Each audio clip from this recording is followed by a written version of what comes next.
Radhe Radhe everyone, जय माता दी। नवरात्रि की आप सभी लोगों को बहुत बहुत शुभकामनाएं। माता रानी की कृपा आप सभी पर बनी रहे।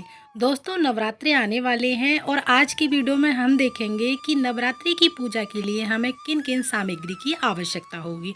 पूरे 9 दिनों की पूजा की सामग्री के लिए हम आज बात करने वाले हैं, ताकि नवरात्रि की पूजा सामग्री की व्यवस्था आप पहले से कर सकें। तो चलिए हम वीडियो शुरू करते हैं। नवरात्रि के पूजन के लिए हमें सबसे पहले एक चौकी की आवश्यकता होगी, तो आप एक चौकी या कोई भी पटला ले सकते हैं। चौकी पर बिछाने के लिए हमें एक लाल रंग का कोई भी कपड़ा चाहिए होगा।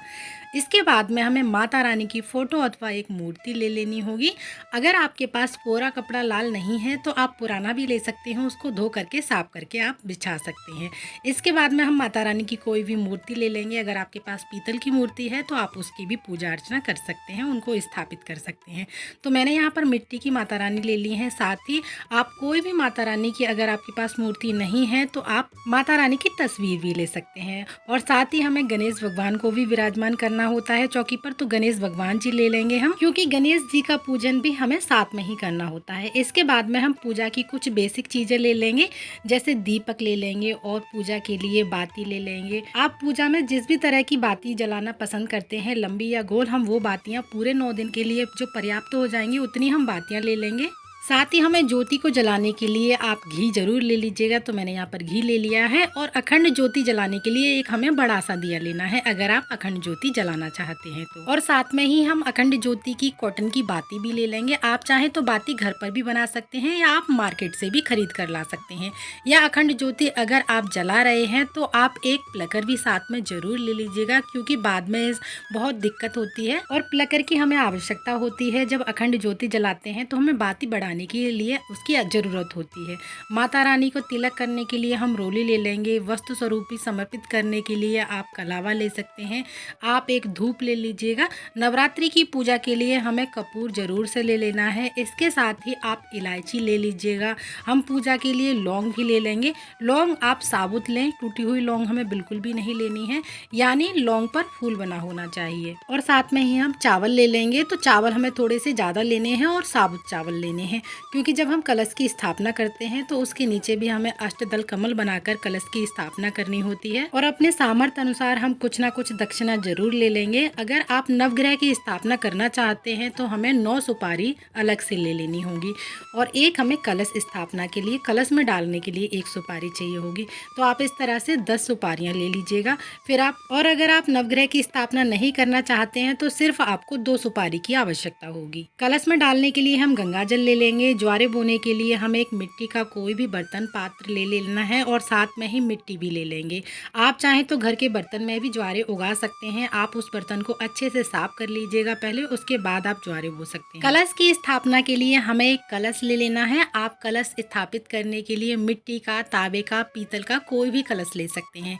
इसके साथ ही हमें कलश पर सजाने के लिए आम के पत्ते अथवा आप आम की टहनी ले सकते हैं। अगर आपको आम के पत्ते या टहनी नहीं मिलती है तो आप अशोका के 5 या 7 पत्ते या 9 पत्ते भी ले सकते हैं। और कलश में डालने के लिए हमें एक हल्दी की गांठ ले लेनी है। अगर आपके पास हल्दी की गांठ नहीं है तो आप पिसी हुई हल्दी भी ले सकते हैं। एक सुपारी ले लेंगे, एक सिक्का ले लेंगे, चावल के कुछ दाने ले लेंगे, साथ में हम कुछ फूल ले लेंगे। ज्वारे बोने के लिए हमें ज्वारे ले लेने हैं। कहीं कहीं पर ज्वारे नहीं बोए जाते हैं, कहीं कहीं पर गेहूँ बोए जाते हैं, तो आप अपने हिसाब से गेहूँ और ज्वारे ले सकते हैं। इसके साथ ही हमें एक कलश पर स्थापित करने के लिए एक पानी वाला नारियल लेना होगा। नारियल को आप बजा कर देख लीजिएगा, पानी अगर उसमें बजता है तो आप वही नारियल लें। सूखा नारियल हमें नहीं लेना है। साथ ही हमें जटा वाला नारियल लेना है, छिला हुआ नारियल नहीं लेना है।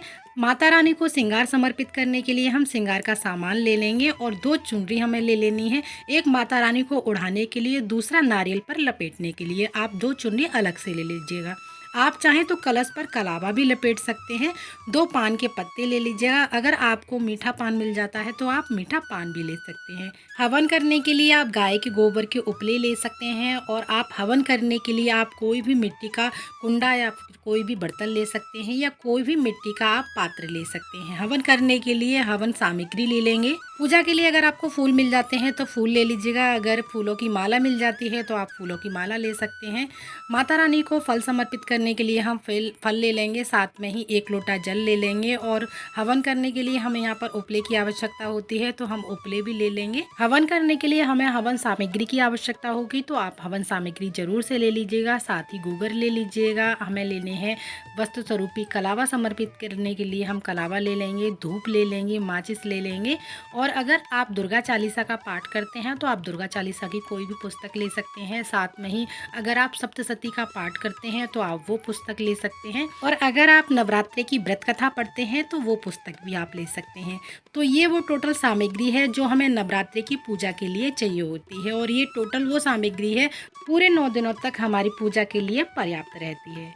तो ये नवरात्रि की पूजा पूरी सामग्री है। अगर आप चाहें तो इसमें और चीज़ें बढ़ा सकते हैं, लेकिन इसमें कोई भी चीज़ कम नहीं कर सकते हैं। अगर आज की वीडियो आप सभी लोगों को अच्छी लगी है, थोड़ी सी भी हेल्पफुल है, तो प्लीज़ वीडियो को लाइक ज़रूर कीजिएगा। साथ ही नवरात्रों से जुड़ी वीडियोस देखने के लिए हमारे चैनल को सब्सक्राइब करना ना भूलिएगा। नवरात्रि में हमें पूजा कैसे करनी है, नवरात्रि की पूजा सामग्री क्या है, ये सारी वीडियो हमारे चैनल पर आ चुकी हैं, तो ज़रूर से देखिएगा। फिर मिलते हैं अगली वीडियो में, तब तक के लिए आप सभी को राधे राधे, जय माता दी।